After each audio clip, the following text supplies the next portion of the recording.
প্রধানমন্ত্রী শেখ হাসিনা বলেছেন আন্দোলনকারীদের সাথে তিনি বসতে চান। শনিবার গণভবনে পেশাজীবী সমন্বয় পরিষদের সঙ্গে বৈঠকে তিনি কথা বলেন। সরকার প্রধান বলেন, গণভবনের দরজা শিক্ষার্থীদের জন্য সব সময় খোলা। কোটা আন্দোলনকারীদের সঙ্গে আমি বসতে চাই, তাদের কথা শুনতে চাই, সব বিষয় নিয়ে তাদের সঙ্গে আলোচনা হতে পারে। আমি আর সংঘাত চাই না। প্রধানমন্ত্রী বলেন, আমার সাথে যদি বসতে চাই আমি এখনো রাজি। তারা যদি এখনো আসতে চায়, কথা বলতে চায়, আমি তাদের সাথে কথা বলতে চাই, তাদের কথা শুনতে চাই, তাদের দাবি কি কি বাকি আছে শুনতে চাই, আমাদের সাধ্য মতো সেটা পূরণ করতে চাই। আমি সংঘাত চাই না। তিনি বলেন, তারা যদি আমার সঙ্গে বসতে চায় আমি বসবো, তাদের কথা শুনবো, তাদের দাবি দেওয়া যা মানার মেনেছি আরো কিছু আছে কিনা সেটা শুনতে হবে।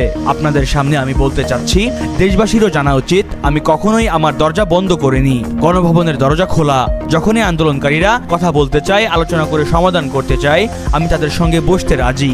যে কোনো সময় তারা আসতে পারে, আলোচনা করতে পারে, দরকার হলে তাদের অভিভাবকদের নিয়ে আসতে পারে। শিক্ষার্থীদের 9 দফা দাবিতে আয়োজিত গণমিছিলে পুলিশ, ছাত্রলীগ, যুবলীগের হামলায় অভিযোগ এসেছে। এর প্রতিবাদে শনিবার সারা দেশ বিক্ষোভ মিছিলের ডাক দিয়েছে বৈষম্য বিরোধী ছাত্র আন্দোলন।